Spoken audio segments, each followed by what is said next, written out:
The sun over Tucson, Arizona was a hammer. It beat down on the asphalt of Davis Monthan Air Force Base, making the air shimmer above the endless rows of parked aircraft. For Captain Eva Rostova, the heat was just another part of the background noise of her life, something you endured without complaint. Her world was the cockpit of an A-10 Thunderbolt II, a plane they called the Warthog. It wasn't sleek or pretty like the F-16s that streaked across the sky. The A-10 was built for one purpose: to fly low and slow, to protect the men on the ground. It was brutally effective. A flying tank with a cannon in its nose that sounded like the world was tearing apart. Eva loved that plane more than anything. She walked across the flight line, her flight suit zipped up, her helmet bag slung over her shoulder. Her call sign, stitched onto her uniform, was Valkyrie, a name given to her at flight school. It was meant to be a joke at first, a reference to the mythological female figures who decided who lived and who died in battle. But Eva had earned it. She was the only female A-10 pilot in the 355th Fighter Squadron, and she knew, every single day, that she was being watched. Her squadron was a tight-knit club of men who had flown together for years. They shared a language of inside jokes, shared dangers, and a casual confidence that Eva found impossible to break into. The unofficial leader of this club was Major Rick Sterling, a man with a swagger in his step and a smile that never quite reached his eyes. His call sign was Cowboy, and he wore it like a crown. He was the golden boy, the pilot everyone looked up to, the one who was clearly on the fast track to command. And from the first day Eva had arrived, he had made it his mission to make her life difficult. It was never anything she could officially report. It was in the small things. The way he'd call on her in a briefing, asking some obscure technical question, hoping to trip her up. The way he'd assign her the oldest, most problematic aircraft for training flights. The way he'd talk over her in debriefs, dismissing her observations with a wave of his hand. To him, and to many of the others who followed his lead, she wasn't a fellow pilot. She was a checkmark in a box, a diversity hire who had taken the spot of a more deserving man. This morning's briefing was for a complex training exercise, a simulated rescue of a downed pilot in hostile territory. It was the kind of mission the A-10 was made for. Eva had studied the mission plans for days, memorizing the terrain maps, the potential enemy positions, the flight paths that offered the most cover. She felt the familiar knot of excitement and nerves that came before any flight. This was where she could prove herself. In the air there were no politics, no gender, no whispers in the hallway. There was only the machine, the mission, and your skill. Cowboy stood at the front of the room, a pointer stick in his hand, tapping it against a large map. "All right, listen up," he said, his voice filling the room. "The scenario is this. An F-16 pilot, call sign Bandit, is down in this valley." He circled a narrow canyon on the map. "The area is hot. We've got simulated surface-to-air missiles, what we call SAMs, on these ridges, and heavy anti-aircraft guns, or AAA, protecting the main road. It's a hornet's nest." He went through the flight assignments. 2 A-10s would go in first to clear a path for the rescue helicopter. Cowboy would lead the element, flying as Hog 1, his wingman. A young captain named Miller would be Hog 2. Eva waited, her heart pounding softly. She knew what was coming. "Rostova," Cowboy said, not looking at her. "You'll be Hog 3, your job is Overwatch. You'll stay high, circle at 10,000 feet, and keep an eye out for any surprises. Do not, I repeat, do not engage unless you are directly fired upon and have cleared it with me. Your main role is to be a radio relay." "Got it." Ava's stomach tightened. Overwatch at 10,000 feet. The A-10 was useless at that altitude. Its strength was down in the dirt, using the terrain to hide. Staying high just made her a big, slow target for the simulated SAMs. It was a pointless, demeaning assignment. She was being sent to the kids' table while the real pilots did the work. "Sir, with all due respect," Eva said, her voice calm, "and even the best cover in that canyon is below the ridgeline. If I come in low from the north, I can use the mountain as a shield and take out the AAA on the west side before the rescue chopper even gets close. It's a safer plan." The room went silent. No one challenged Cowboy, especially not in a public briefing. Cowboy slowly turned to look at her. He leaned back against the table and crossed his arms, a smirk playing on his lips. "Captain," he said, drawing the word out, "are you telling me how to run my mission?" "No, sir," Eva replied, her gaze steady. "I'm offering a tactical suggestion to increase the chances of success and minimize risk to the rescue team." "Your suggestion is reckless," Cowboy said flatly. "It puts you right in the kill box." "We fly by the book here, Captain. and the book says we stay out of the mud until we have to get in it. Your job is to watch and learn. You're Hog 3. High Overwatch. End of discussion. Eva felt a flush of anger and humiliation creep up her neck, but she held it in. She just nodded. Yes, sir. He turned back to the map. The moment of confrontation over, but the message had been sent to everyone in the room. Eva Rostova was an outsider who didn't know her place. An hour later, she was in the cockpit of her A-10 going through her pre-flight checklist. The chief master sergeant in charge of her plane's maintenance crew, a man named Sal, leaned on the ladder. Sal was a quiet, wiry man who had been working on Warthog since before Eva was born. He had seen dozens of pilots come and go. He's giving you the junker again, Captain, Sal said, his voice a low grumble. The hydraulics on this bird are a little soft. You'll feel it in the stick. Just be ready for it. Thanks, Chief, Eva said, appreciating the warning. I'll be gentle with her, and don't you listen to him, Sal added, looking her straight in the eye. That plan of yours, coming in low from the north, that was the right call. Your old man would have done the same thing. Eva froze for a second.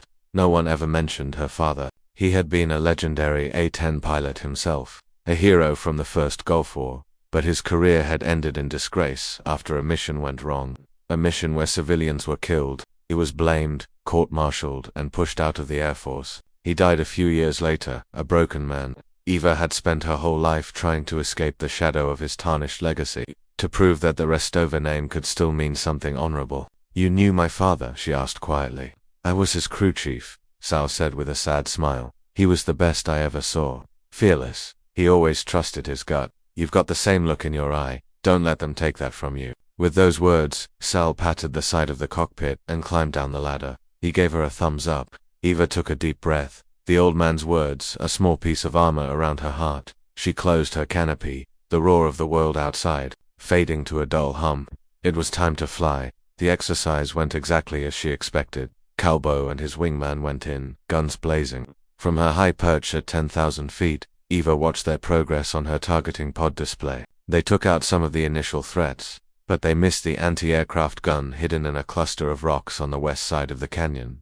The very one her low-level approach was designed to eliminate. The call came over the radio, a simulated, frantic voice from the rescue helicopter. Mayday, mayday, we're taking heavy fire from the West Ridge. We can't get in.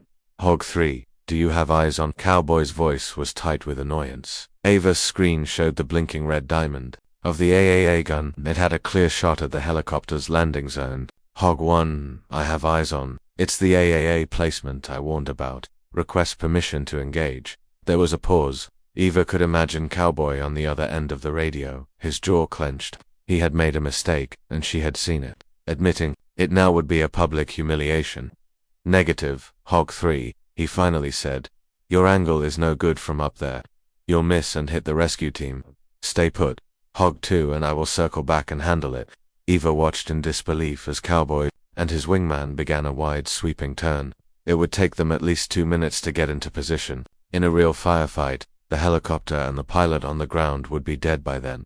This was no longer about tactics, it was about ego. He was willing to fail the mission just to avoid proving her right. A cold, hard anger settled in Ava's chest. She looked at the screen.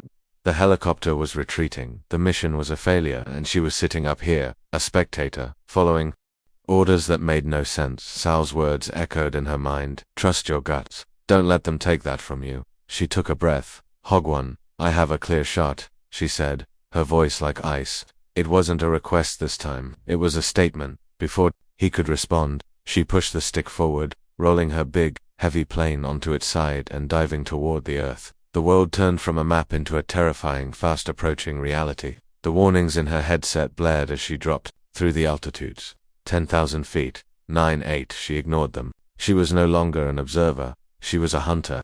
The canyon walls rose up to meet her. She leveled out just above the rocks, the ground a blur beneath her.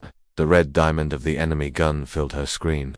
Her thumb moved to the weapons release button on her joystick. She was in the kill box now, right where Kalber had told her not to go, and she felt completely, utterly at home. The debriefing was brutal. Eva stood at attention in the center of the room, the silence of her fellow pilots, a heavy blanket.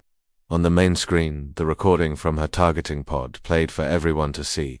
The breathtaking dive from 10,000 feet. The A-10 screaming, into the canyon, its shadow flashing over the rocks, the crosshairs locking onto the simulated anti-aircraft gun, and then the simulated pickle of a bomb, followed by a digital explosion that erased the target from the map. A perfect hit, a mission-saving move, but Major Cowboy Sterling didn't see it that way. He stood beside the screen, his face a mask of cold fury. "What we have here," Cowboy began, his voice dangerously calm, "is a textbook case of insubordination. Captain Rostova was given a direct order to maintain her position. She was told her attack angle was unsafe. She was instructed to leave the engagement to her flight lead." He turned and looked directly at Eva. "Instead, she went rogue. She performed a reckless, unsanctioned maneuver that, in a real combat situation, could have gotten herself and others killed." "Sir, the helicopter was being fired upon," Eva said, her own voice steady, betraying none of the turmoil inside her. "The mission was about to fail. My maneuver was aggressive, but it was calculated. The target was destroyed, and the rescue was successful. The training exercise was successful because you got lucky." Cowboy snapped back, his composure finally breaking. "You think the rules don't apply to you. You think you can just do whatever you want. That kind of hotshot attitude is what ends careers. It's what gets people killed." He didn't have to say the next part. Everyone in the room knew he was talking about her father. The shadow of his failure was a weapon Cowboy used against her. Again and again, he twisted the narrative, painting her success as a fluke, her initiative as dangerous arrogance. He recommended she be grounded, sent for a full psychological review, and formally reprimanded. The squadron commander, a colonel who valued Cowboy's opinion above all others, agreed. Eva was grounded indefinitely. The days that followed were some of the hardest of her life. While the other pilots flew, she was assigned to a desk, buried in paperwork. The whispers followed her down the hallways. The looks from the other pilots were a mixture of pity and scorn. She was an outcast, her career seemingly over before it had truly begun. The only person who would even meet her gaze was Sal, the old crew chief. He'd give her a silent nod when he saw her, a small gesture that meant the world. Instead of sinking into despair, Eva poured her energy into the one thing they couldn't take away from her, the simulators. Every evening, after the base grew quiet, she would slip into the simulator building. There, in the darkness, she could fly. She wasn't just practicing standard maneuvers. She was pushing the envelope, flying the A-10 in ways the official manuals said were impossible. She practiced flying at night, using nothing but her night vision goggles and the faint glow of her instruments. She mastered the art of terrain, masking, flying so low in canyons and valleys that she would be invisible to enemy radar. She spent hours studying combat reports from Afghanistan and Iraq, focusing on missions that had gone wrong. She saw a pattern. Time and again, special operations teams were sent into areas where air support was deemed too risky because of heavy enemy defenses. And time and again, when those missions fell apart, there was no one close enough to help. The teams were on their own, fighting for their lives against impossible odds. Eva became obsessed with finding a solution. She believed the A-10, flown correctly, was the answer. It could get in where other planes couldn't. It could survive hits that would tear a fighter jet apart. It could stay on station and protect the troops. One evening, a new set of intelligence reports crossed her desk. They were flagged with the highest level of classification. A high-value target, a notorious terrorist leader, had been located in a remote, mountainous region of eastern Afghanistan. The area was a fortress, a maze of deep, narrow valleys and jagged peaks. A team of Navy SEALs, the best of the best, was being tasked with going in to capture or kill him. As Eva read the report, a cold dread washed over her. The mission plan was a ghost of her recent training exercise, but this time, it was real. The SEALs would be inserted by helicopter at night. The official air support plan was limited to a high-altitude drone circling miles above, and F-16s on standby at a base more than an hour away. The report explicitly stated that low-level close air support was not an option. The enemy was known to have a large number of shoulder-fired anti-aircraft missiles, known as manpads, and heavy machine guns dug into the mountainsides. The valley the SEALs were going into was labeled a no-fly zone for anything below 20,000 feet. Eva pulled up the satellite imagery of the target area. Her fingers traced the lines of the canyons. She saw what the planners in their far-off offices didn't. She saw a way in, a tiny, winding riverbed that cut through the mountains. It was a treacherous path, a needle that had to be threaded perfectly. But if a pilot was skilled enough, and brave enough, they could fly an A-10 through that riverbed, staying below the enemy's radar and line of sight. They could pop up right on top of the target compound, unleash hell, and be gone before the enemy even knew what was happening. It was an insane, death-defying plan. It was the kind of plan she had been practicing in the simulator for weeks. She stayed up all night, working on the details. She mapped out the flight path, second by second. She calculated fuel consumption, weapons load, and timing. By dawn, she had a complete, viable mission plan. It was her one shot at redemption, one chance to get back in the air. But she had to go through Cowboy. She found him in the squadron's ready room, drinking coffee with his wingman, Miller. She stood before him, holding her data slate with the mission plan on it. "Major, I need you to look at this," she said, her voice professional, devoid of emotion. Cowboy glanced at the slate, then up at her, an amused, condescending look on his face. "Rostova still playing war games at your desk. I thought we talked about your reckless ideas. This is different, sir. This is for the mission in Afghanistan. The SEAL team. I've found a way to provide them with real-time close air support. A way to get an A-10 into that valley safely." Cowboy actually laughed. He took the slate from her and glanced at it for a moment. "Safely? You want to fly a Warthog through a canyon that's barely wider than your wingspan at night? Are you out of your mind?" He handed the slate to Miller. "Get a load of this. Captain Valkyrie here wants to go on a suicide run." Miller looked at the plan, his eyes widening. That's impossible," he stammered. "No, it's not," Eva insisted, her frustration growing. "It's difficult, but it's not impossible. I've flown it in the simulator dozens of times. It can be done. It gives those men on the ground a fighting chance if things go wrong." Cowboy's smile vanished. He stepped closer to her, his voice dropping to a low, menacing tone. "The decision has been made, Captain. The plan is set. Those SEALs are the best in the world. They don't need some grounded female pilot with a death wish trying to be a hero. You are done. Your job is to push papers and stay out of the way. If you bring this up again, to me or to anyone else, I will personally see to it that you are not just grounded, but that you are kicked out of the Air Force for good. Is that clear?" The threat hung in the air between them. Eva looked from his cold eyes to the smirking face of his wingman. She was defeated. There was nothing more she could do. She gave a single, sharp nod. "Crystal clear, sir." She turned and walked away, the weight of her failure pressing down on her. She had a plan that could save lives, and no one would listen. As she walked past the maintenance bays, she saw Sal working on her A-10, Hog 71. He saw the look on her face and wiped his greasy hands on a rag, walking over to her. "No luck?" he asked gently. Eva just shook her head, unable to speak. Sal looked toward the ready room, his expression hardening. "He's a fool, all ego, that one. But don't you worry, Captain," he said, patting the nose of her plane, where the iconic warthog teeth were painted. "I've got a feeling this old girl is going to be needed soon, and when she is, I'll make sure she's ready to fly. Every system, every weapon, perfect, just in case." Eva looked at the old man, his quiet loyalty a tiny spark in the darkness. "Thanks, Sal," she whispered. That night, from a secure video link at the base, the squadron watched the final briefing for the SEAL team. The team leader, a Navy lieutenant commander with calm, steady eyes, went over the plan. He was professional, confident, but everyone in the room could feel the tension. They all knew the risks. They were going into the heart of the beast. At the end of the briefing, the squadron commander wished them luck. "Godspeed, Trident team." The SEAL leader nodded. "We make our own luck, Colonel." Trident out. The screen went blank. The mission was a go, and as Eva sat there in the silence, a terrible feeling grew in the pit of her stomach. The official plan was going to fail, and the only person who knew how to save those men was sitting at a desk, grounded. The first hours of the mission were quiet.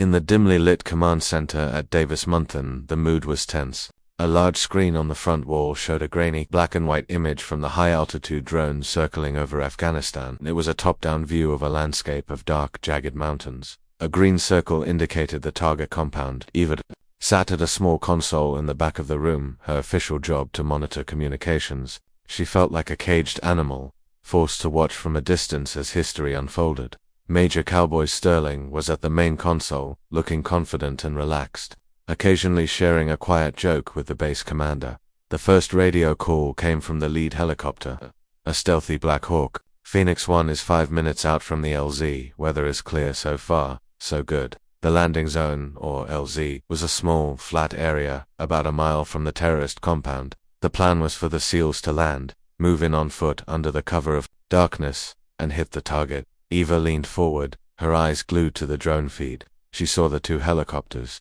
tiny dark shapes against the pale ground, as they approached the landing zone. Everything looked normal, too normal. Her gut screamed that something was wrong. The intelligence report had said the enemy was well supplied. Why were they letting the SEALs land without a fight? Phoenix 1, on the ground, the pilot reported. Trident team is out. We are lifting off. On the screen Eva watched as the SEALs, maybe a dozen of them, disembarked and quickly fanned out, disappearing into the shadows of the rocks. The helicopters lifted away, their job done for now. A new voice came over the radio, this one calm and controlled. It was the SEAL team leader. Trident is on the ground and moving. All quiet. For the next 30 minutes, the only sounds were the quiet hum of the command center and the occasional, brief status report from the CAL leader. Trident at checkpoint Alpha. Trident at checkpoint Bravo. They were closing in on the compound. Then, all at once, the world exploded. The drone feed suddenly lit up with dozens of muzzle flashes. They weren't just coming from the compound. They were coming from the mountainsides, from hidden positions all around the SEALs. The quiet valley had turned into a death trap. Contact. Contact. The SEAL leader's voice yelled over the radio, the calm gone, replaced by the urgency of combat. We're in a kill box, ambush from all sides. We are taking heavy fire. The command center, once quiet, was now a flurry of motion and shouted commands. The commander was on his feet, demanding answers. What is going on? The intel said minimal. Enemy presence in the surrounding area. Cowboy's face was pale. His confident smirk was gone. The intel was wrong, he stammered. It must have been a leak. They knew we were coming. On the radio, the sounds of the battle were terrifying. The sharp crack of AK-47s, the deeper thud of heavy machine guns, and the screams of men. Man down. We have a man down. Someone shouted, we need air support. The SEAL leader yelled, where are the F-16s? Trident, this is command. The base, commander said, his voice strained. The fast movers are still 30 minutes out. Can you hold your position? A burst of static, then the SEAL leader's voice, breathless, negative. We are pinned down. They're everywhere. We're being overrun. Eva felt a cold wave of dread wash over her. This was her nightmare scenario come to life. The F-16s were too far away, and even if they got there, they were too fast to effectively engage targets so close to friendly forces in a tight canyon. The drone overhead was just a camera. It couldn't do anything to help. We need extraction. The SEAL leader demanded. Get the helicopters back here now. Phoenix 1, what's your status? The commander asked. Sir, we can't get in there. The helicopter pilot's frantic voice replied. The valley is lit up with anti-aircraft fire. They've got heavy guns on the ridges. If we go in, they'll shoot us out of the sky. It's a suicide run. The commander put his head in his hands. They were trapped. The SEALs were being slaughtered, and there was nothing anyone could do. Cowboy stood frozen, staring at the screen, watching the little green icons representing the SEALs being overwhelmed by a sea of red enemy icons. I told you, he whispered, almost to himself. I told you low-level air support was impossible. Eva looked at him, and in that moment, she felt a pure, unadulterated hatred. He wasn't thinking about the men dying, he was thinking about being proven right. He was willing to let them die to protect his own ego. A new call came from the SEAL leader. It was different this time. The panic was gone, replaced by a grim, final resignation. Command... Trident is compromised. We are destroying our sensitive equipment. It's been an honor. It was a goodbye. He was telling them that they were about to be wiped out, and they were making sure the enemy got nothing from their bodies. But, was it? That was the breaking point. While the commanders and Cowboy were frozen in indecision, writing off the men on the ground, Eva stood up. She didn't say a word. She just turned and walked toward the exit of the command center. No one noticed her. Their eyes were all glued to the unfolding tragedy on the screen that as she stepped out into the cool night air.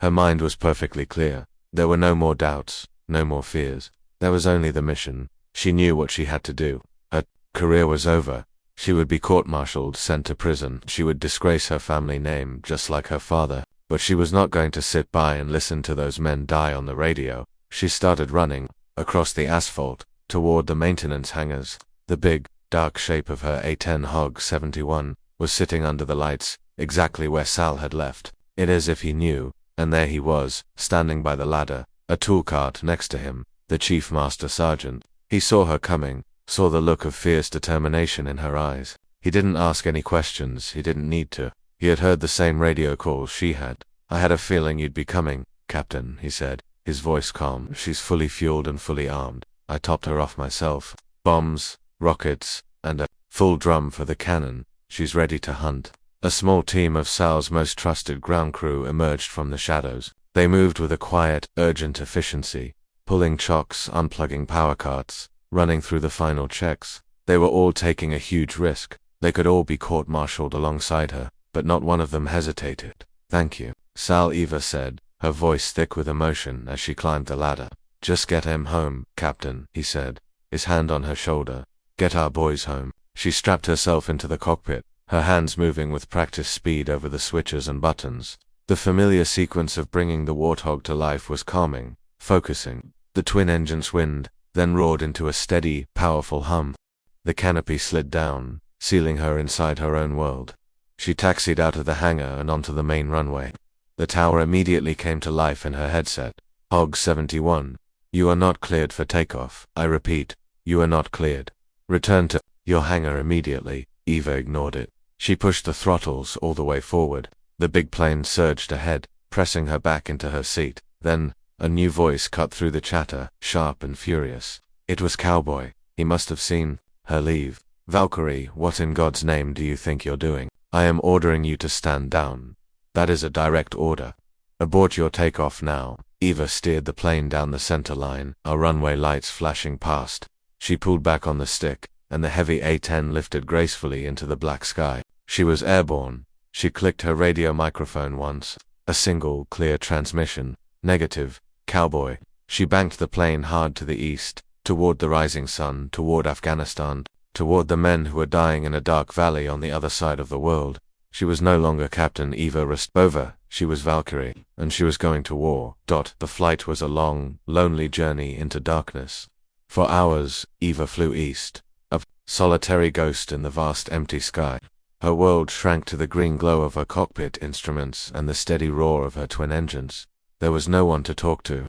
The official command channels were silent to her. She was a rogue element, a problem to be dealt with later. She was utterly and completely alone. She rendezvoused with a tanker aircraft over the Mediterranean Sea, a prearranged flight plan she had filed under a training sortie, a lie that had allowed her to get this far. The delicate, dangerous dance of mid-air refueling was performed in complete radio silence. The boom operator on the tanker gave her a thumbs up through the window, a silent acknowledgement from one professional to another, before they broke away. Then she was alone again. Her mind was a whirlwind of thoughts. She thought of the corpse that was waiting for her. She thought of her father, and the shame that had crushed him. Was this how he felt on his last mission? A desperate need to do the right thing, even if it broke every rule. She thought of Cowboy's smug, hateful face, and a cold anger burned in her chest. But most of all, she thought of the voices on the radio, the fear, the desperation, the final, grim acceptance of death. That was what pushed her onward. As she crossed into Afghan airspace, she dropped her altitude, going low to stave off the enemy radar. The sun was beginning to rise behind her, casting long dark shadows across the rugged landscape below. The mountains rose up like jagged teeth. This was the part of the flight that mattered. This was where her secret training in the simulator would pay off. She found the entrance to the winding riverbed she had identified on the maps. It was even narrower and more treacherous than it looked on the satellite images. Taking a deep breath, she pushed the stick forward and descended into the canyon. The world became a blur of rock and sand. The canyon walls were so close she felt like she could reach out and touch them. She was flying below the ridgeline, invisible to anyone on the mountains above. Her knuckles were white on the controls. Every instinct screamed at her to pull up, to get back into the safety of the open sky. But she held her course, her eyes darting from her instruments to the narrow ribbon of earth in front of her. This was terrain masking at its most extreme. One mistake, one moment of hesitation, and she would become a fiery crater on the canyon floor. After what felt like an eternity, she saw the valley open up ahead. The target area. She eased back on the stick, popping up just over the ridgeline. The scene below was one of absolute chaos. The terrorist compound was burning. The sounds of battle echoed through the canyon, and there, pinned down in a shallow ditch, were the last of the SEALs. She counted maybe 4 or 5 of them, surrounded by dozens, perhaps hundreds, of enemy fighters who were closing in for the final kill. Eva didn't radio them.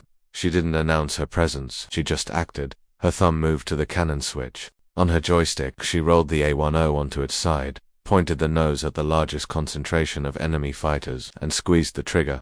The GAU-8 Avenger cannon was not just a gun, it was a force of nature. A deep, guttural brut erupted from the nose of the plane, a sound that seemed to shake the very mountains. A stream of 30mm armor-piercing shells, each the size of a milk bottle, slammed into the ground. The earth erupted where the shells hit. Enemy fighters who had been charging the SEALs' position simply vanished in a cloud of dust and fire. On the ground, the remaining SEALs flattened themselves in the ditch, stunned.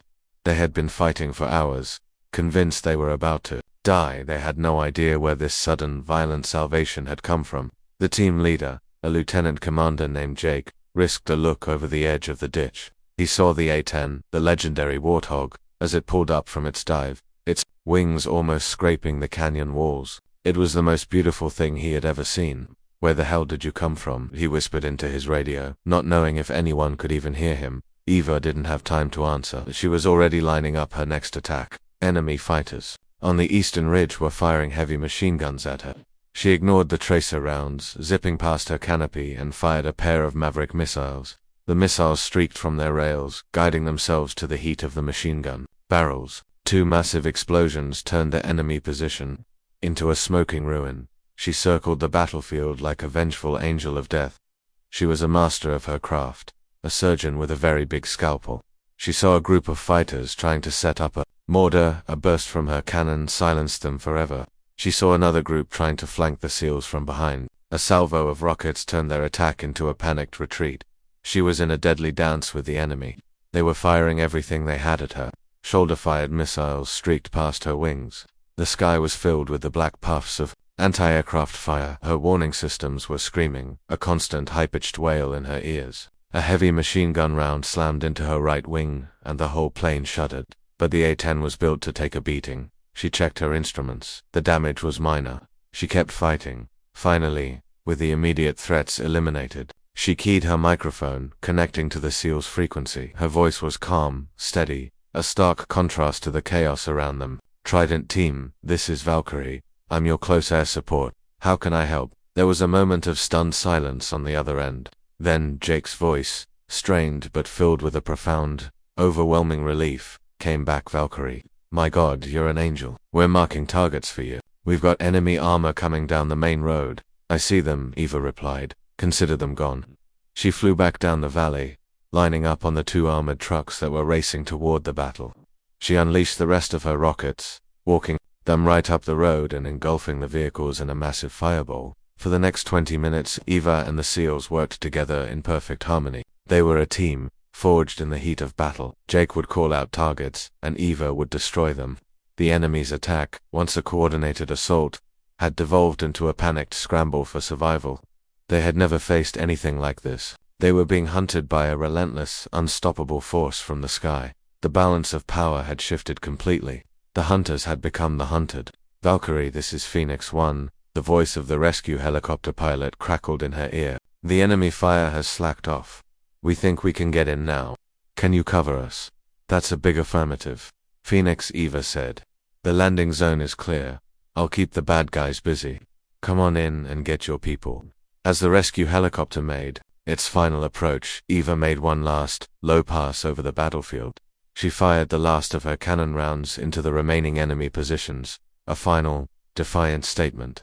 She was Winchester, completely out of ammunition. Her fuel gauge was blinking red. It was time to go. She watched as the last of the SEALs were pulled into the helicopter. She saw one of them, the leader, Jake, look up at her plane and give a long, slow salute. Eva dipped her wings in response. She turned her battered A-10 and escorted the helicopter out of the hot zone, staying with them until they were safely out of the mountains. Only then did she set a course for the nearest friendly airbase. The adrenaline began to fade, replaced by a deep bone-weary exhaustion. She had done it. She had saved them. And now, it was time to face the consequences. The moment Eva's A-10 touched down at Bagram Airfield, she was met by a team of armed Air Force security police. They were waiting for her on the tarmac as she shut down the engines. There were no congratulations, no questions about the mission. She was instructed to exit the aircraft, and the instant her boots hit the pavement, She was formally arrested. Her flight helmet was taken from her and she was escorted to a small, windowless room to await her fate. She sat in the silence, the echoes of the battle still ringing in her ears. She felt strangely calm. She had known this was coming. She had made her choice, and she was ready to accept the price. A court-martial prison, a dishonorable discharge. It was all worth it. She thought of the CALs, safe in the back of that helicopter, and knew she would do it all again in a heartbeat. Meanwhile, halfway around the world, a storm was brewing. The surviving members of Trident Team were being debriefed by high-ranking officials from Special Operations Command. The team leader, Lieutenant Commander Jake, was adamant. "Let me be perfectly crystal clear," he said, his voice raw with emotion and exhaustion. "We are alive today for one reason, and one reason only. An A-10 pilot with the call sign Valkyrie. She came out of nowhere, flew into a wall of enemy fire that should have killed her 10 times over, and single-handedly saved my entire team. I want to know who she is, and I want to see her get every medal we can possibly pin on her chest." The generals in the room exchanged uneasy glances. The story of the rogue A-10 pilot from 10’s had already reached them. An internal investigation had been launched. It was a major embarrassment for the Air Force. "We are looking into the matter, Commander," one of the generals said carefully. The pilot in question disobeyed a direct order. She flew an unsanctioned mission. She disobeyed an order. Jake shot back, his anger flaring. "The order she was given was to let us die. The official mission plan was a catastrophic failure. The intelligence was garbage. We walked into a trap. We were written off. Your high-altitude drone watched us get slaughtered. Your F-16s were half an hour away. Valkyrie was our only hope, and she took it. If that's a crime, then the whole system is broken." Jake's passionate defense sent shockwaves up the chain of command. An official inquiry into the mission failure was immediately escalated. Investigators began to dig, not just into Ava's actions, but into the faulty intelligence that had led to the disaster. They started asking hard questions. Why was the enemy presence so drastically underestimated? Who signed off on this high-risk mission without adequate support? Betrayal led them back to 10’s Air Force Base. It led them to the mission planners, and eventually it led them to Major Rick Cowboy Sterling. At the same time, Chief Master Sergeant Sal, hearing that Eva had been arrested, made a decision of his own. He went directly to the base commander and told him everything. He spoke of Cowboy's constant harassment of Eva, of the way he belittled her, sabotaged her training, and publicly humiliated her. He told them about the viable mission plan Eva had created, the one that could have provided air support from the beginning, and how Cowboy had dismissed it out of hand without any real consideration. The pieces of the puzzle started to come together. Investigators uncovered a series of encrypted communications between Cowboy and a so-called informant on the ground in Afghanistan. It turned out this informant was actually working for the enemy. Cowboy had been feeding this source sensitive information in exchange for what he thought was exclusive intelligence that would make him look good and fast-track his promotion. He was so arrogant, so sure of his own judgment, that he never considered his source might be playing him. The truth was horrifying. Cowboy had been given intelligence that suggested a much larger enemy force, but he had deliberately altered the reports.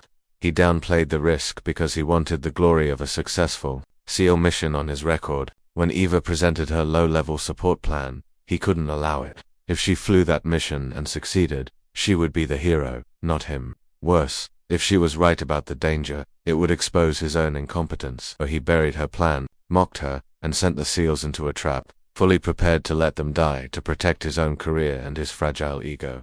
The reckoning was swift. Cowboy was arrested, not by the polite security police who had met Eva, but by stern-faced agents from the Air Force Office of Special Investigations.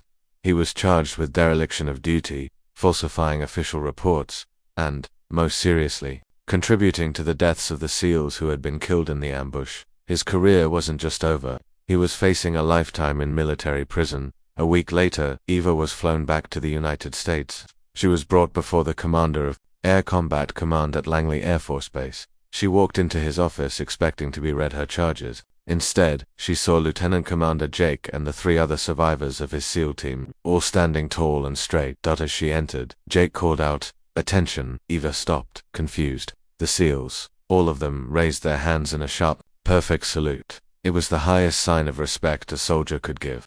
Tears welled in Ava's eyes, but she refused to let them fall. She stood straight and returned the salute. The commander, a 4-star general, walked around his desk. He was holding a file. "Captain Rostova," he said, his voice stern but with a hint of a smile. "You disobeyed orders. You broke about a dozen regulations. You stole a $40 million aircraft and flew it into an unauthorized war zone."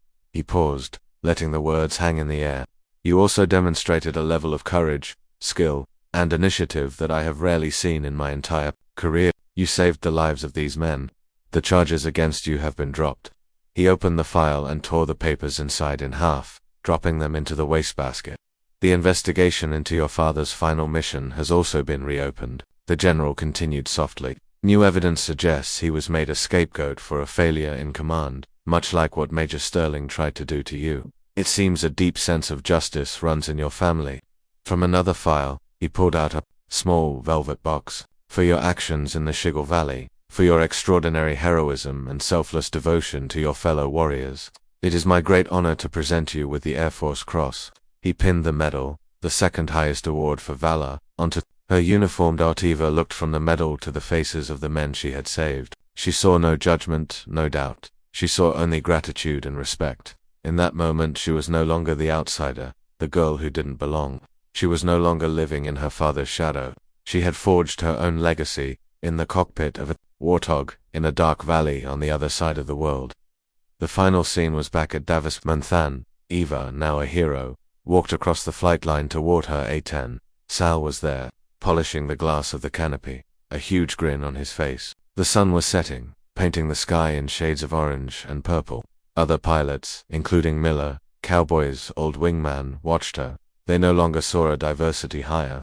They saw a legend. They saw Valkyrie. She placed her hand on the painted teeth of her warthog, the plane that had carried her through fire and brought her back home. She was finally where she belonged.